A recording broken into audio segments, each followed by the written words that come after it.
Hello, my name is Melissa Lott, and for my paper, I did the key factors driving the cradle to prison pipeline. I picked this because the cradle to prison pipeline is a serious epidemic that the United States of America is going through right now. The Children's Defense Fund gave some very startling statistics. A black boy born in 2001 has a 1 in 3 chance of going to prison in his lifetime. A Latino boy has a 1 in 5 chance of going to prison in his lifetime. A white boy has a 1 in 17 chance of going to prison in his lifetime. A black girl born in 2001 has a 1 in 17 chance of going to prison in her lifetime. A Latino girl born in 2001 has a 1 in 45 chance of going to prison in her lifetime. And a white girl has a 1 in 111 chance of going to prison in her lifetime. And as you can see from these statistics sound an alarming bell for communities of color, which is the African American community and the Latino community. So, as I did some research, I found that there are several factors that are driving this cradle to prison pipeline. The most important or primary factor that's driving this pipeline is poverty.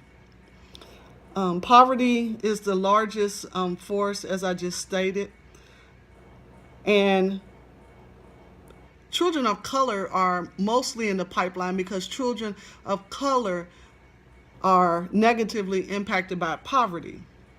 Black children are more than 3 times as likely as white children to be born into poverty and to be poor.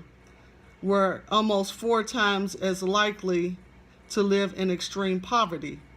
1 in 3 Latino babies and 2 in 5 black babies are born into poverty.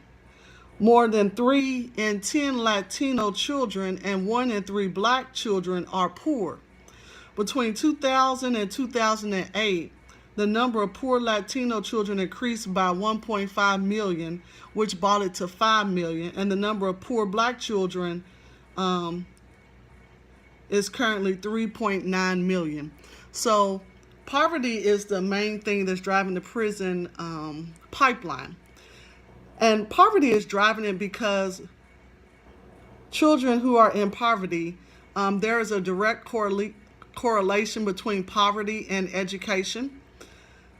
Children, it's shown that once children of poverty start early childhood and kindergarten and Head Start, that they are already behind their counterparts who are not in poverty. So this looks like they don't have the conversational language that their counterparts have, so that they already start behind. And then this continues to compile, and by the time they get to 4th grade, children of color and children of poverty are behind their counterparts on reading levels and mathematics levels. Okay, and then as this factors on to high school, there is a direct connection between poverty and high school and academic achievement. Once these students get to high school, they interact with a system that may or may not know how to deal with their poverty. Schools that are in impoverished areas are plagued by teachers who have minimal teaching experience because experienced teachers transfer out to other schools.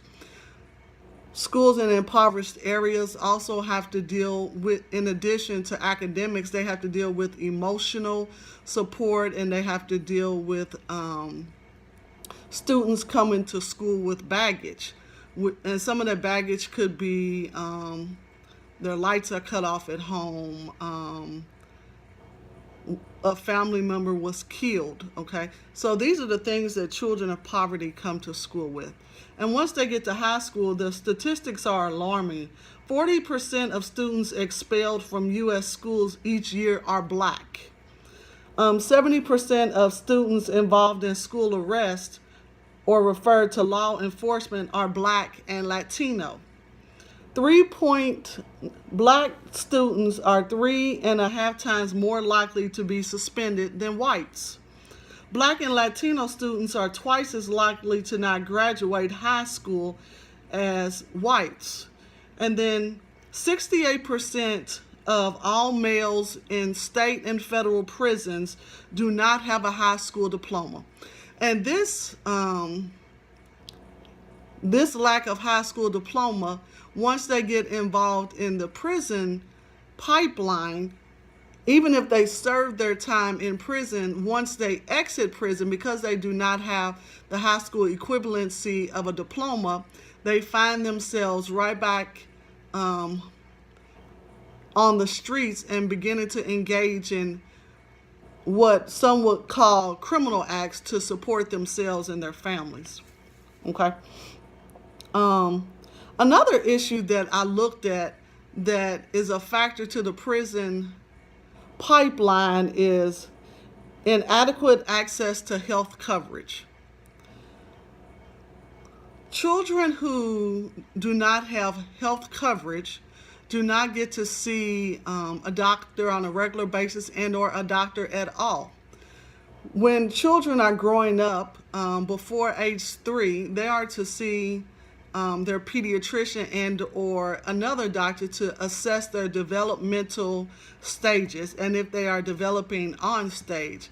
However, families who do not have insurance are not able to take their children to get them assessed. So what happens is sometimes children who have developmental delays, it goes undiagnosed.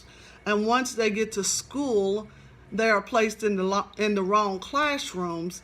And as a result of that, they may begin to act out and they begin to be punished.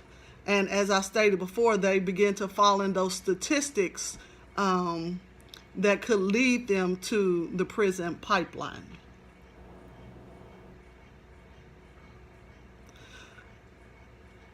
Adequate health and mental insurance is also important because children who are growing up in poverty are exposed to what they call stressors. And these stressors could, if not addressed, play a negative part on the health of a child. That may look like they begin to have diabetes, they begin to have high blood pressure, they begin to have anxiety, they begin to have depression. But if they don't have the health insurance to allow them to get the mental help that they need, then they are unable to address that. And these also are factors which may put them in line to the cradle to prison pipeline.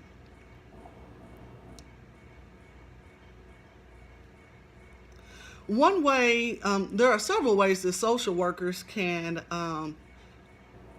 help in the cradle to prison pipeline. The first is just to become familiar with what exactly is the cradle to prison pipeline. And once we understand what that is, we can look at the connection between poverty and this pipeline. We can look at the connection between education and this pipeline. We can begin to look at those factors that play an important role in this pipeline. And then in addition to once we know these, we can begin to ask our government and ask our legislative officials to begin to set up things that address these factors. For example, to keep the earned income tax credit in place so that families in poverty can get some income back, to continue to push for health care for all so that children in poverty can be seen by a health professor, a health professional. And then lastly, as social workers, we can begin, when we see individual clients, we can begin to ask those questions that we can begin to unpack to help them understand that even though you're in poverty and you may be dealing with issues, you do not have to enter the cradle to prison pipeline.